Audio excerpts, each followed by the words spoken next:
All right, so I'm going to show you how to do your pen and ink technique sheet. So you're going to be using one of these. You're going to be using a micron pen to help you do this. So the concept of pen and ink is that you are using only black ink and white paper to create shades of gray. So there's several different ways to do that, what we have listed here. So we're going to start with hatching. Hatching is just lines that do not cross. So you'd start with something like this. Lines that are pretty far apart. And then as you go, we're trying to create a value scale here. So as you go, your lines are going to get more and more close together.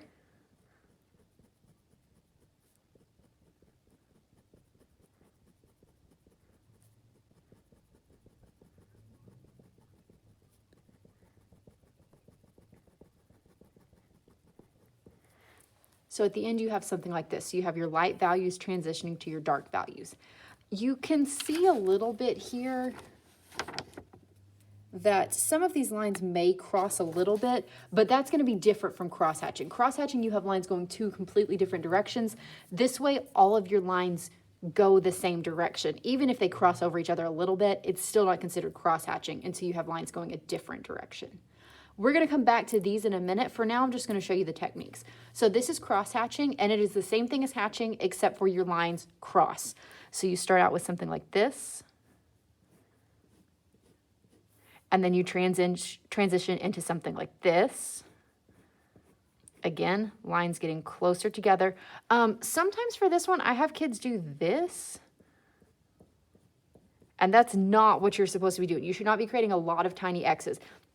It should be long lines that cross over that's giving you the little X's in there, but you should not be drawing separate X's. Some kids get confused about that though. So each time my lines are getting closer together, and that is what is creating the darker values as I go. As I get down here to these really dark values, I'm actually going to add a third direction, and that's going to make it even darker. So you can add lines crossing in more than just two directions. You can start having them cross a lot of different directions, and that's going to give you some really, really dark values.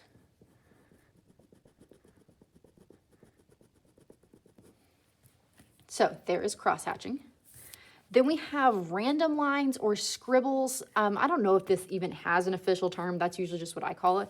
But that's just when you have lines that aren't really straight, aren't really going in any sort of pattern. They're just kind of like this. So you might have this as a light value.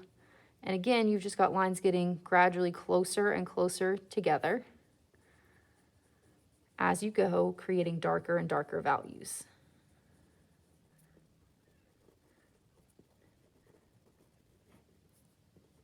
You can see just from the amount of time that it's taking me to do this, this is definitely the fastest one. I would also not say that it's the best looking one. I've had a few kids use this effectively, but generally this is not your best bet if you're just looking to go fast. If you are a skilled artist or you've practiced this a lot and you're doing it for a particular reason, like you are trying to get a certain texture by using this, it can be a good method. It's not a good method if you're lazy and you just want something to be done fast. It's not going to look good. Stippling is definitely the most time-consuming one. It is also the one that gives you the most control instead of just having like kind of jumps between values. Stippling gives you a lot of control to make really nice, smooth gradients. So it is just dots. So you start off here with something like this, very widely spaced, not very many of them. And then you transition into a little bit more tightly spaced. Please be so careful when you do this. These pens, the tip of them can start to bend after a while, and then that's going to leave you with not a very good pen to do your project with. All of these pens are expensive, so be gentle with them. And make sure that you're like dotting. You're not like going like this, because that doesn't look right. You really want nice, crisp little dots. This is not for you if you are impatient. It is definitely a tedious process. The only time you will have to do stippling is to create this technique sheet. You do not have to choose stippling for your project. That's why I like you to test all of them on this technique sheet. And if you find that you hate doing stippling just for the technique sheet, then you know that it is not what you are going to choose for your final project. I personally like stippling as a result, but I do sometimes get too impatient to do it. I've done a couple of projects with stippling where I really like got into it and like got some music going and just kind of buried myself in it for a couple of hours. Then it can be kind of cathartic, but other times if you're just like not into it, it just feels like it's consuming your entire life.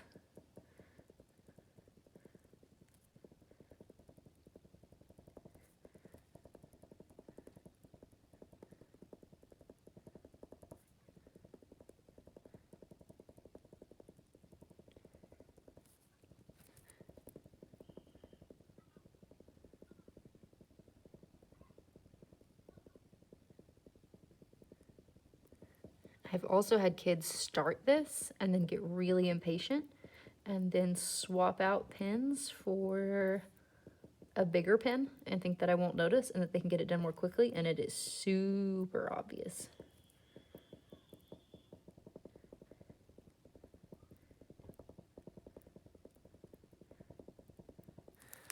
So you'll see I did not get nearly as dark with this one as I did with these three. I could if I wanted to, but here, you know, the jump from here to here is pretty big. The jump from here to here is pretty big. So by the time you get all 6 boxes filled, you're somewhere pretty dark. Here, you can make such tiny adjustments. So you can have a really nice gradient. I could probably fill 15 boxes and come up with a completely new shade every time with the stippling. So I could continue to go with this and keep getting darker and darker if I wanted to. So if you want something where it gives you a lot of control, stippling is definitely for you.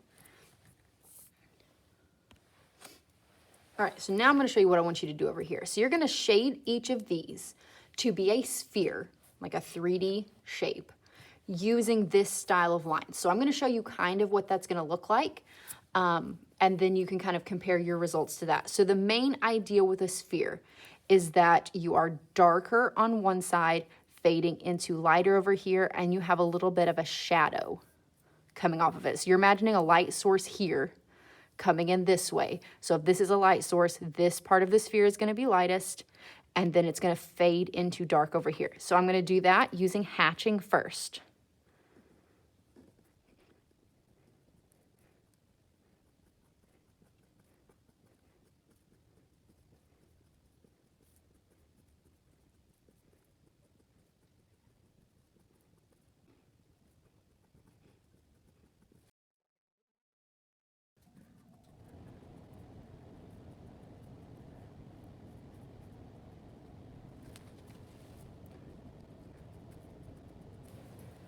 So there is my hatching. You can see I've got lighter over here fading into darker. Then I've got my cast shadow right here.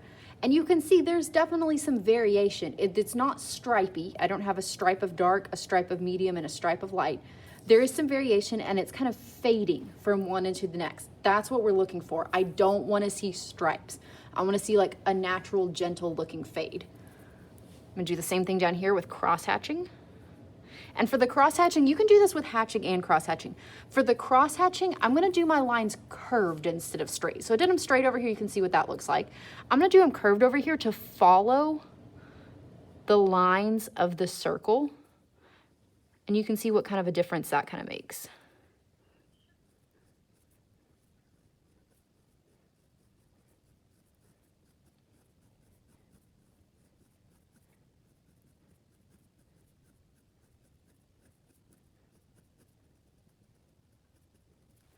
So there's my cross hatching. Again, you could have done this one straight, you could have done this one curved. Either way works, as long as here you're having lines that do not cross over each other, that all go the same direction. Here you're having lines that do cross over each other and go different directions. You can get the same the same kind of effect either way, but there is slight differences. It looks, you know, it's a personal preference thing. There's no right or wrong way to do that one. So now I'm going to show you the random lines one.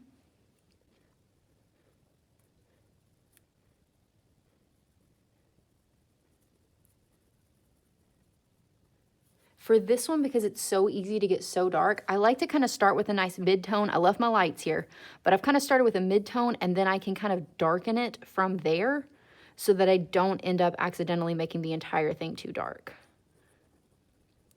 It's a lot easier to do that with this one than it is with the hatching and the cross hatching. It's also a lot easier to get darker with this one because you're much more easily able to fill in tiny white spaces.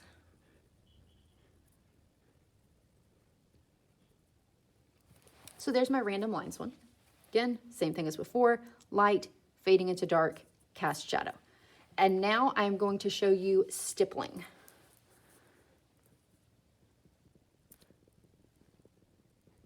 This is another one where I kind of like to start with a mid-tone, kind of like everywhere that I need it to be, and then go darker from there. Partially so that I can control my value better, partially because if I started with the darkest part of the image, I would probably go crazy before the project was over. So with stippling, I don't recommend tackling all of your dark areas at once, because like I say, you might literally go insane, unless you're into this. If you like stippling, good for you. I like it sometimes, but I cannot pretend to like it all the time. Okay, so I've given myself kind of a base to work from there.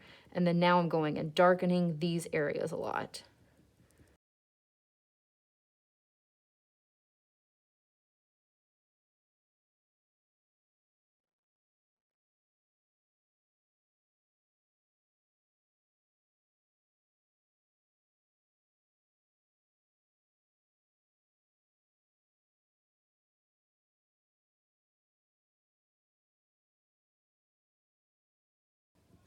Not only does stippling take longer because it just takes longer, it also, at least for me, maybe you're not this way, but it takes longer for me just because I have so much more room to be a perfectionist. Whereas these, you kind of just like scribble a little bit and you're done. This one, because there is so much potential to have such a wide range in value, like I can't be happy with it.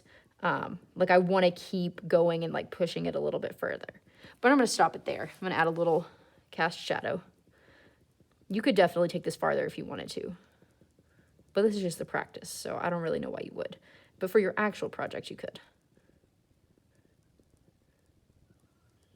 Okay, so there's my stippling. So this is what I want you to do on your pen and ink technique sheet. Even if you can tell me right now that you have no interest in doing stippling for your project, I still want you to test out all 4 different techniques, creating a value scale from light to dark for each one, and then shading a sphere for each one with a light source coming in from this direction, cast shadow, dark, fading into light. The fading part is very important to me. I want it to look like a nice gradient. I want to see the dark getting slowly lighter as we get up here on all of these. I don't want to see a huge jump from just like dark to light. Like I want to be able to see it gradually getting lighter as you go. So this is how you're going to create your pen and ink technique sheet.